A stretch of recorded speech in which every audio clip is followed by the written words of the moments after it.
빌립보서 1장 필리피안스 챕터 1 빌립보서 1장입니다.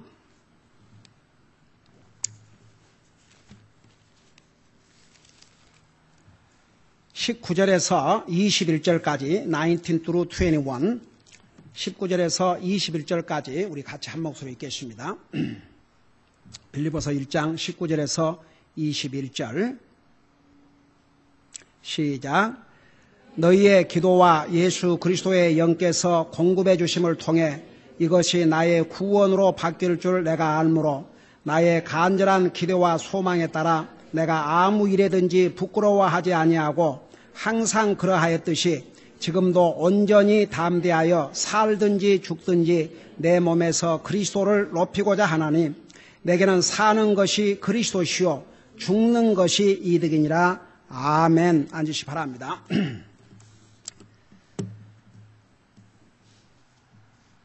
사도 바울이 복음을 전하다가 정말 보통 사람은 감당할 수 없는 그런 많은 핍박과 고난을 겪고 결국엔 감옥에 갇히게 되었습니다.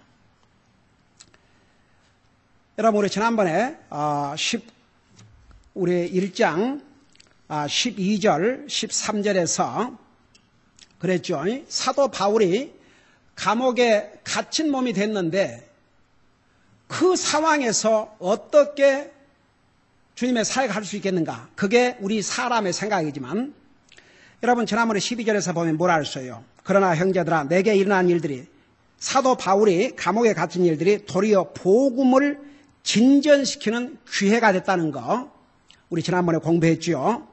그리고 그가 감옥에 가지 않았더라면 도저히 복음을 듣고 구원받을 수 없는 사람들이, 엘리트 황궁의 군인들이 사도 바울이 감옥에 갇지 않았더라면 어디서 복음을 듣고 구원을 받았겠습니까?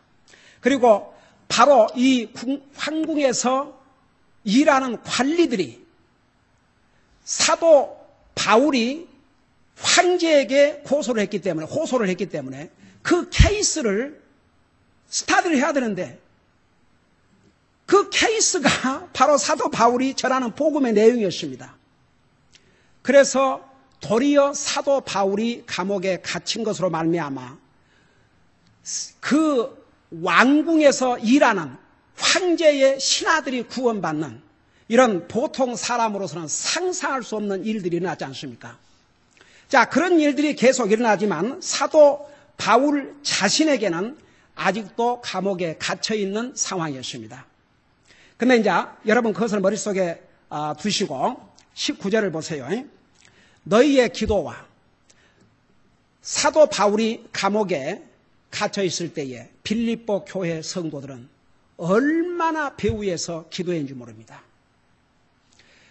여러분, 우리 교회가 이렇게 물질로 50여 선교사님들을 지원하고 있지만 우리가 물질로 지원하는 것으로 우리 할 일을 다 했다고 생각하면 안 됩니다. 기도의 서포트가 얼마나 필요한지 몰라요. 제가 얼마 전에 여러분들에게 하루에 일주일에 한 번 이상 우리 50여 성사님들을 위해서 기도하신 성도님 손들어라. 많이 손을 들었어요. 한 주일에 2번 이상, 3번 이상, 4번 이상, 5번 이상, 6번 이상. 저는 우리 어린 아이들로부터 시작해서 대부분의 우리 성도들이 우리 성사님들을 위해서 배후에서 기도하고 있는 그 모습을 보면서 얼마나 감사한지 모릅니다. 여러분, 우리가 지원하고 있는 성사님들은 아까 우리 이수영 형제님이 기도 내용에서도 주님 앞에 아랬지만 이 미국만큼 좋은 상황이 아닙니다. 여러분, 우리가 지원하는 성사님 가운데서는 혹시 아프면 그 나라에는 치료할 의술도 없어가지고 비행기 타고 이웃 나라를 가야 되는 그런 열악한 상황 속에서 주님을 섬기고 있습니다. 그야말로 목숨을 걸고 주님을 섬기고 있습니다. 그들을 위해서 우리가 기도해야 합니다. 저는, 저와 제 가족은 매일 저녁 시간에 50명의 성사들을 놓고 기도합니다. 우리 성도님들도 그렇게 하고 계신 줄 믿습니다. 여러분, 사도 바울이 감옥에 갇혔을 때 이 빌립보 교회 성도들이 얼마나 많이 기도했는지 몰라요. 그래서 여기에 너의 기도와 그 다음에 예수 그리스도의 영께서, 그 예수 그리스도의 영은 성령님이십니다. 그 성령님께서 나와 여러분 속에 와 계십니다. 그래서 여러분의 기도와 그 다음에 그리스도 영께서 공급해 주심을 통해, 여러분 여기 중요한, 왜 우리가 기도해야 되느냐. 여러분 세상의 성경에 많은 명령들이 나와 있습니다. 십계명부터 시작해가지고 여러분 성경에 십계명만 있는 것이 아닙니다. 사실은 2만 5천 가지의 하라 하지 말라는 주님의 말씀이십니다. 근데 보세요, 우리가 그걸 다 지켜 살라라 한 게 아닙니다. 그러나 우리가 지키면 우리를 보호하고 우리에게 복이 되는 거지요. 근데 보세요, 많은 것, 예를 들어서 항상 기뻐하라. 우리 그리스도인에서 항상 기뻐하고 살아야 됩니다. 여러분 환경이 좋으면 기뻐하고 만사가 잘 되면 기뻐한다면 그건 안 믿는 사람들도 할 수 있습니다. 도리어 상황이 어려울 때 기뻐한다면 이것은 믿음으로 사는 모습입니다. 여러분 믿는 사람 다 같이. 그래서 항상 기뻐하라. 범사에 감사하라. 그런데 보세요, 쉬지 말고 하라는 것도 하라가 있어. 하라. 쉬지 말고. 그게 뭔지 아십니까? 쉬지 말고 기도하라. 여러분 보세요. 기도는 영적인 호흡과 같다고 그러는데 정말 맞는 이야기입니다. 여러분 우리가 호흡을 안 하고는 살 수가 없습니다. 여러분 밤에 여러분 주무실 때 만일에 우리 노력으로 호흡해서 산다 그러면 큰일 나죠. 어떻게 잠을 자겠습니까? 하나님께서 호흡을 하게 해주시는 거죠. 우리가 잠자는 기간 동안에도. 우리가 호흡을 하지 않으면 우리 육신 살 수가 없습니다. 기도는 그와 같다고 말입니다. 그러면 여러분 보세요. 우리가 할 일이 있는데 그냥 만사를 젖혀놓고 기도만 하라는 얘기 아닙니다. 만일 그렇다 그러면 그것만이 기도라면 주님께서 우리에게 쉬지 말고 기도하라고 하시지 않았을 것입니다. 여러분 보세요. 이렇게 많은 하나님의 말씀이지만 우리 사람이 할 수 없는 불가능한 것은 한 번도 하라 한 적이 없습니다. 여러분 우리 하나님께서는 우리를 창조하신 분이기 때문에 우리의 머리끝부터 발끝까지 우리의 모든 것을 다 아신다고 그랬습니다. 우리의 연약함을 아신다고 그랬습니다. 그 하나님께서 우리에게 쉬지 말고 기도하라 하셨을 때는 할 수 있기 때문에 그래요.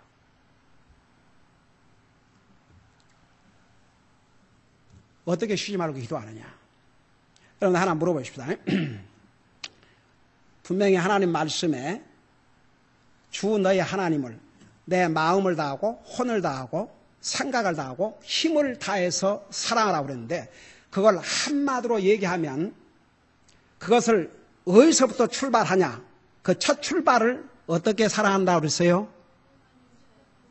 하나님을 많이 생각함으로써. 사람은 자기가 관심 있는 것을 생각을 해요. 그러니까 하나님을 가장 많이 생각하면 하나님 사랑하지 아니할 수가 없습니다. 그러니까 보세요. 기도는 물론 그 기도는 구하는 것이 기도입니다. 그러나 반드시 형식을 가지고 어디 시간을 정해놓고 물론 우리가 시간을 정해놓고도 기도할 수 있고 하지만 그것만 기도가 아닙니다.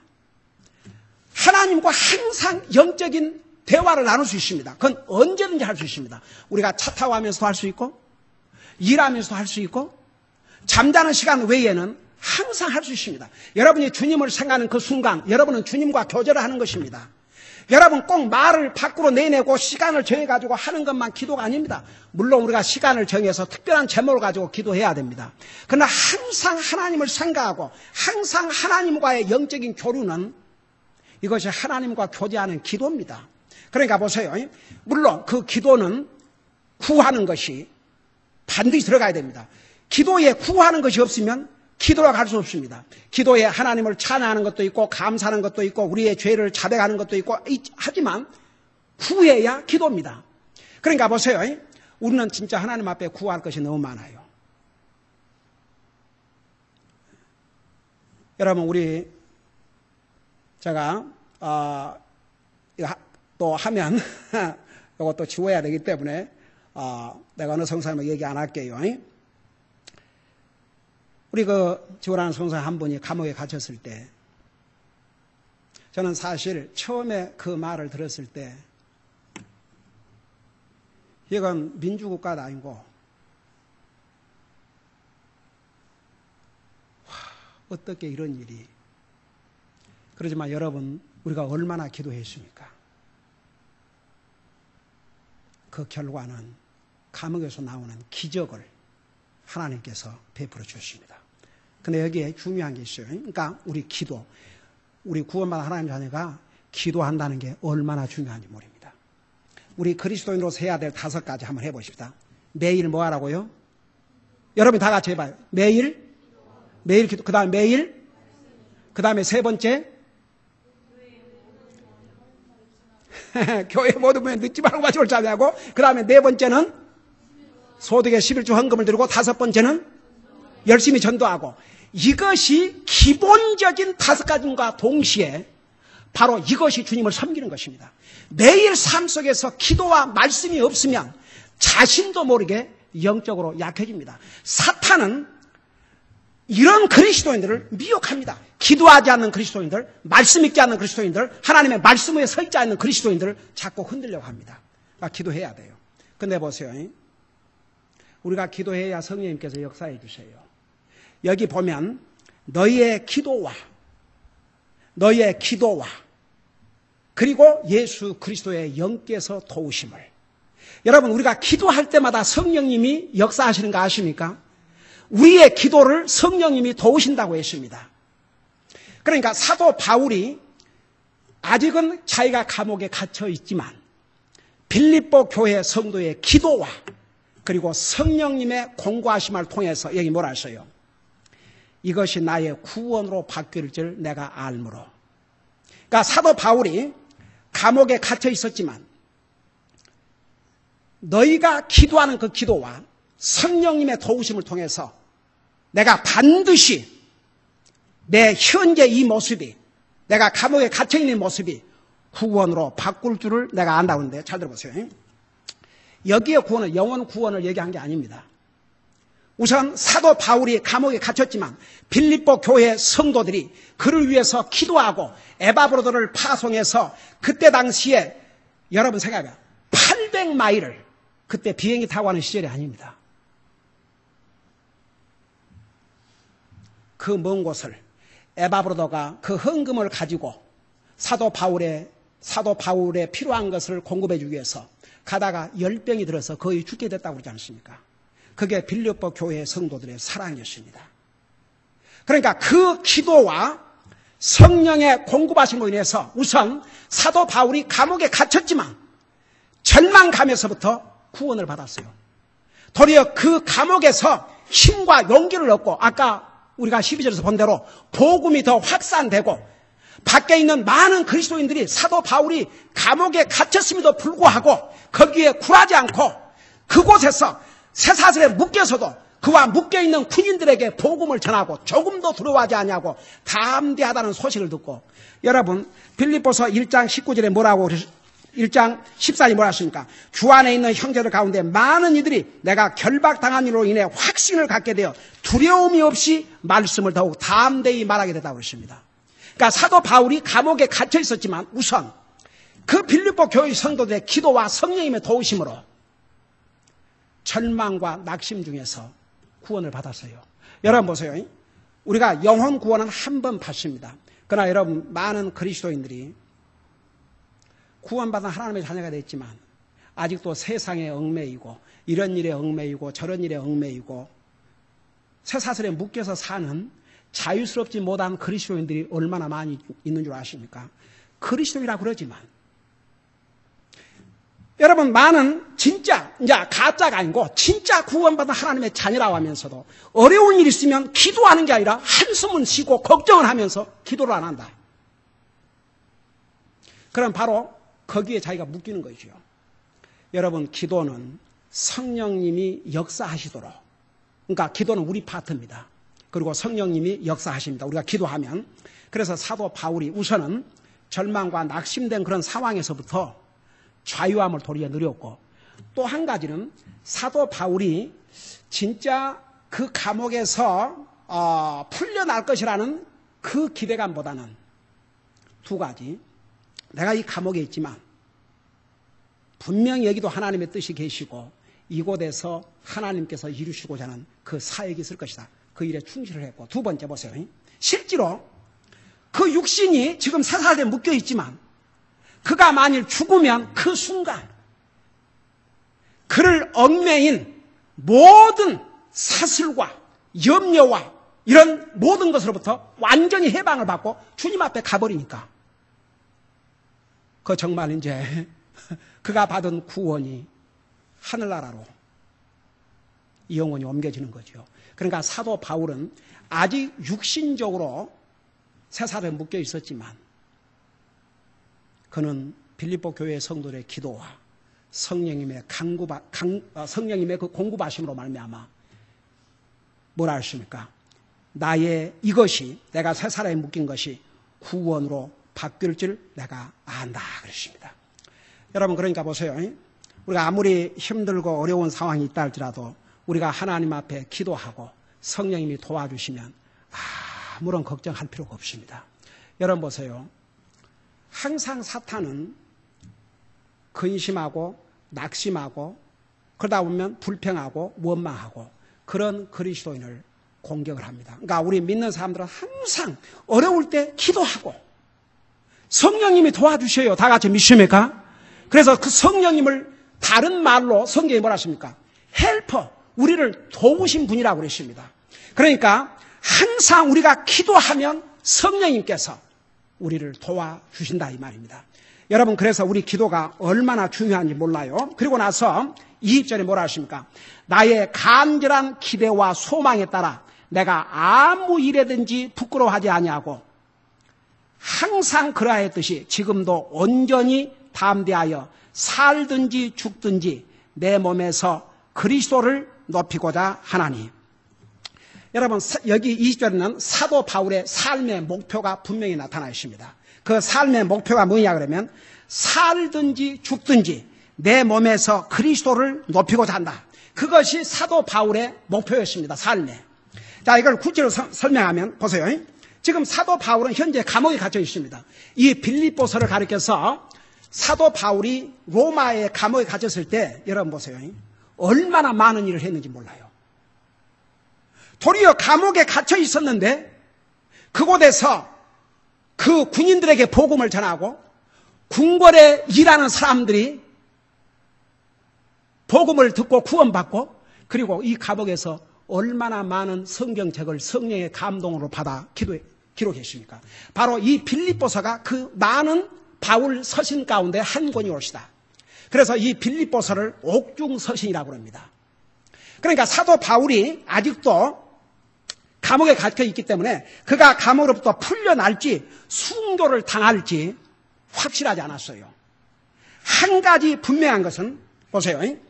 한 가지 분명한 것은 사도 바울이 그가 풀려나서 이 땅에 더 살든지 순교를 당하여 죽든지 그의 목표는 그의 몸을 통해서 그의 삶을 통해서 주님의 이름을 높이게 하는 것이 목표였습니다.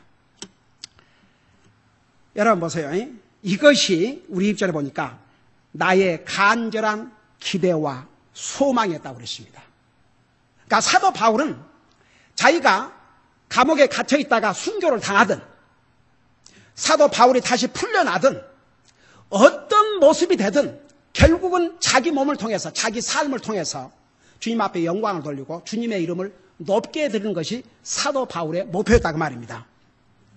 여러분, 사도 바울의 관심은 그에게 무슨 일이 일어날 것인가가 아니었습니다. 여러분, 저는 우리 성사님들 이렇게 보면 그들이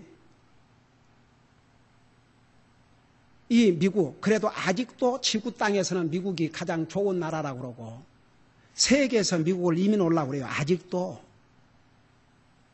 그런 미국을 버리고 정말 열악한 그런 지역에 가서 복음을 전하는데 자기들에게 무슨 일이 날지 자기들에게 관심이 있으면 그거 하겠습니까? 사도 바울은 자기에게 무슨 일이 날 것인가, 순교를 당할 것인가, 안 당할 것인가, 풀려날 것인가, 그런 데 관심이 있었던 게 아니고 어떻게 하면 그의 남은 삶을 통해서 주님 앞에 영광을 돌려드리고 자기 삶을 통해서 주님을 더 높여드릴까, 그것이 사도 바울의 모든 관심이었습니다.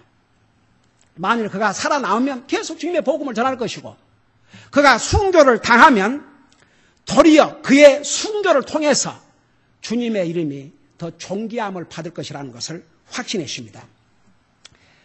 여러분, 돋보기 있죠, 돋보기. 돋보기 끼는 사람 손 들어봐요. 돋보기.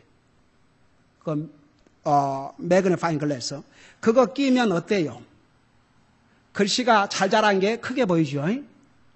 그 다음에 그 텔레스콥 있잖아요. 그거보다 뭐라 그래요? 망원경? 그 망원경을 놓고 보면 먼 데 있는 것이 어떻게 보여요? 가깝게 보이죠? 돋보기 쓰면 작은 글씨가 크게 보이고, 그 다음에 망원경은 멀리 있는 게 가깝게 보이죠? 보세요. 네, 하나 물어보십시다. 여러분, 안 믿는 사람들은, 불신자들은 예수님에 대해서 관심이 있습니까, 없습니까? 관심 없습니다. 근데 이 불신자들이 예수님에 대해서는 관심도 없고, 뭐 예수님이 어떤 분인가 알려고도 하지도 않고, 그런데 그 주변에 예수님을 믿는 사람이 자기는 도저히 가질 수 없는 그런 모습을 가지고 있고, 자기는 생각할 수 없는 그런 사고방식을 가지고 살고, 뭔가 자기로서는 도저히 이해가 안 되는, 예를 들어서 정말 그가 그리스도인이기 때문에 여러 가지 핍박을 당하고 욕을 먹고 조롱을 당하고 어려움을 겪어도 그 주님을 믿는 믿음을 저버리지 않냐고 담대하게 서 있다든지, 뭔가 자기는 도저히 할 수 없는 그런 일을 하고 있는 그리스도인이 옆에 있다면, 이 사람은 그 그리스도인을 통해서 예수님을 믿으면 저렇게 되는가? 예수님이 이런 분인가? 그리고 예수님을 가깝게 보게 됩니다. 바로 그 뜻이에요. 사도 바울이 내가 살든지 죽든지 내 몸을 통해서, 내 몸에서 그리스도를 높이고자 한다. 그러니까 우리가 그리스도인으로서 안 믿는 사람들에게 이런 돋보기 역할, 망원경 역할을 해야 한다 그 말입니다. 안 믿는 사람들은 하나님을 몰라요. 그러니까 하나님 믿는 사람을 통해서 하나님을 보려고 합니다. 그 대신 우리 믿는 사람들이 망원경, 돋보기 역할을 해줘야 됩니다. 제가 이 전도하다 보면요, 교회를 안 나간 사람들을 만나기가 더 어려워요. 대부분이 다 교회 나간다 그럽니다. 근데 교회를 안 나간다 그러면 도리어 소망이 생겨요. 왜냐하면 아예 안 믿으니까 복음을 전할 수 있다는 그런 기대가 생기는데, 교회 나간다 그러면, 교회 나갑니다 그러면 됐지. 근데 보세요. 교회를 안 나간 사람들이 뭐라는 줄 아십니까?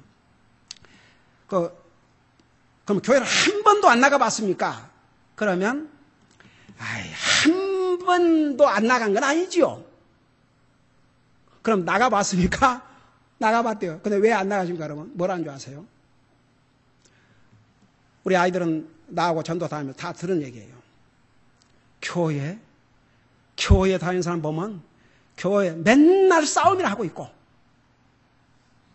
교회 안 나간 자기보다도 못하는 사람들인데 왜 내가 교회 나가냐고 그래요.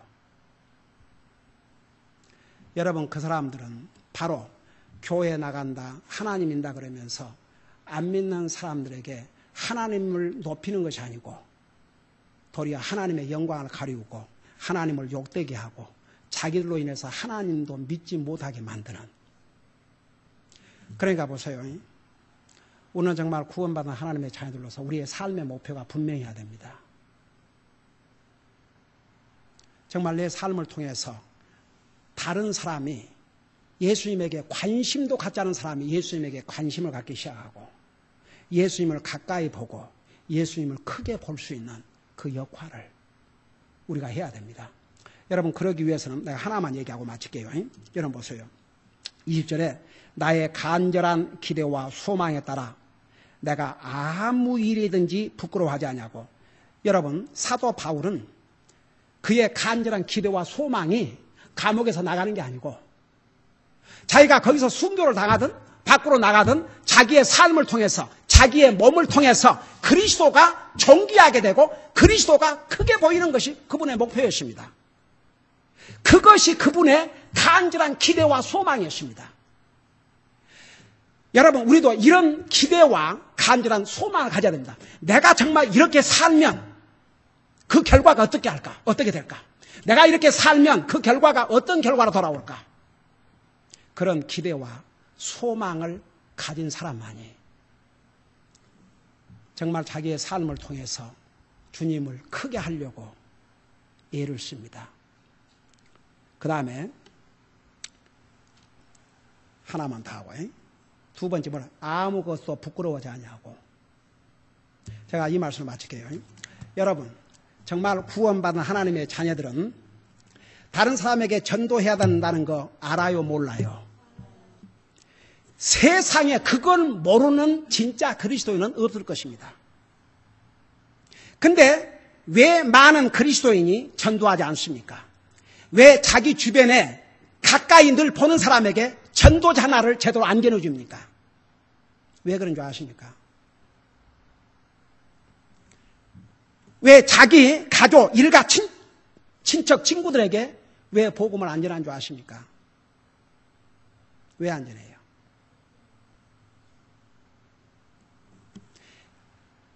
세상에 그걸 몰라서 그리스도인으로서 다른 사람에게 복음을 전하는 걸 몰라서 못했습니다. 이런 사람은 한 사람도 없습니다. 여러분, 정말 구원받은 하나님의 자녀들은 그 마음속에 하나님의 영이 와 계시기 때문에 무엇을 해야 되고 무엇을 압니다. 전도해야 된다는 거 그건 모르는 사람이 없습니다. 근데 왜 안 하느냐? 대부분이 통계에 의하면 창피당할까 봐서, 거절당할까 봐서, 조롱당할까 봐서, 그게 두려워서 못하는 거예요. 사도 바울이 여기서 뭐라 하십니까? 나는 아무 것도 부끄러워하지 않냐고. 여러분, 로마서 1장 16절에 뭐라 하십니까? 내가 복음을 부끄러워하지 아니하노니 이 복음은 믿는 모든 사람에게 구원을 주시는 하나님의 능력이 됨이라. 여러분, 이렇게 전도하다 보면요, 별의별 사람들 다 만나요. 여러분, 부끄러움을 내가 창피당하면 어떨까? 그러면 전도 못하지요. 주님은, 나와 여러분을 구원하신 주님은, 잘 들어보세요, 하나님이신데 사람의 몸으로 이 땅에 오셔서 피조물인 사람에게 뺨을 맞고 침패를 받고 수염을 뜯기고 옷을 벗기고 온갖 모욕과 창피를 다 당하셨습니다. 여러분, 한번 생각해 봐요. 나와 여러분을 그토록 사랑하셔서. 그러니까 우리가 정말 우리의 삶을 통해서 주님을 높이게 하려면 그렇게 살 때의 그 열매, 그 결과가 어떨 것인가, 그 기대와 간절한 소망을 가져야 되고, 여러분, 솔직히 주님을 위해서 부끄러움을 당한다면 우리에게 복입니다. 다 같이. 저는 솔직히 지난번에 우리 성사 한 분이 감옥에 갇혔다는 얘기를 들었을 때, 물론 그 감옥에 갇힌 게 그 자체는 참 너무나 참 기가 막히지만 저는 솔직히 좀 부러웠습니다. 주님 사역을 하다가 주님의 일을 위해서 감옥에 잡힌다면 그거 얼마나 영광입니까? 솔직히 이 미국에서야 그럴 찬스가 거의 없지 않습니까? 여러분, 한가지 우리가 주님의 복음을 전하다가 감옥 갈 찬스는 이 땅에서 거의 없습니다. 그러나 여러분, 전도자 하나라도 반드시 가는 곳마다 누가 됐든지, 여러분, 우리 한국말 한국말 전도지에도 영어로 다 나와 있습니다. 그 전도지만 가지면 외국 사람에게든지 누구든지 다 전할 수 있습니다. 여러분, 우리가 주님의 복음을 전하다가 내가 주님의 자녀로서, 여러분, 왜 많은 사람들이 직장에서 자기와 상대하는 사람들에게 자기가 그리스도라는 것도 안 밝히고 그냥 같이 어울려고 지난 줄 아십니까? 부끄러워서 혹시 그걸 알면 나를 상대해 주지 않을까? 혹은 자기를 배척할까? 그래서 못해요. 그래서 그리스도를 위해서 부끄러움을 당하기를 싫어하는 사람은 절대 담대한 그리스도인이 될 수 없습니다. 다른 사람에게 담대하게 주님의 복음을 전할 수 없습니다. 그러니까 그리스도는 반드시 교회 안에서뿐만 아니라 교회 밖에서 어디를 가든지 그리스도인으로서 살아야 됩니다. 그럴 때 하나님 안 믿는 사람이 우리의 삶을 보고 주님을 전에는 상관 안 했던 사람이 점점 마치 잘 안 보이던 게 돋보기를 쓰면 가까이 보이고 안 보이던 게 망을 사용하면 멀리 있던 게 가까이 보이듯이 주님을 가깝게 보게 됩니다. 그러면 우리는 우리의 삶을 통해서 주님의 이름을, 주님을 높이게 하는 그런 삶을 살게 된다고 말입니다. 기도하십시다. 우리 아버지 하나님, 사도 바울은 주님의 복음을 전하다 감옥에 갇혔지만 그의 인생의 목표는 그가 감옥에서 순교를 당하든 다시 나와서 복음을 전하든 그의 몸을 통해서 그리스도를 높이고자 하는 것이 그의 삶의 목표였습니다. 그것이 그의 간절한 기대와 소망이었고 그리스도의 복음을 위해서 그리스도를 위해서는 어떤 것도 부끄러워하지 않았다고 했습니다. 우리도 바울처럼 감옥에 갇히지 않다 할지라도 항상 전도자 하나라도 담대하게 다른 사람에게 전하고 그리스도의 복음을 쉐함으로써 정말 다른 사람들에게 내 삶을 통해서 그리스도를 높이게 하고 정말 주님을 위해서 어떤 부끄러움도 두려워하지 않는 그런 담대한 그리스도의 삶을 살 수 있도록 그래서 우리의 삶을 통해서 주님을 생각지도 않았던 사람들이 주님을 크게 보게 하시고 가깝게 보게 해서 결국 그들을 주님 앞으로 인도할 수 있는데 우리 한 사람 한 사람이 쓰임받을 수 있도록 도와주시옵소서. 감사합니다. 사랑합니다. 예수님 이름으로 감사 기도하옵나이다. 아멘.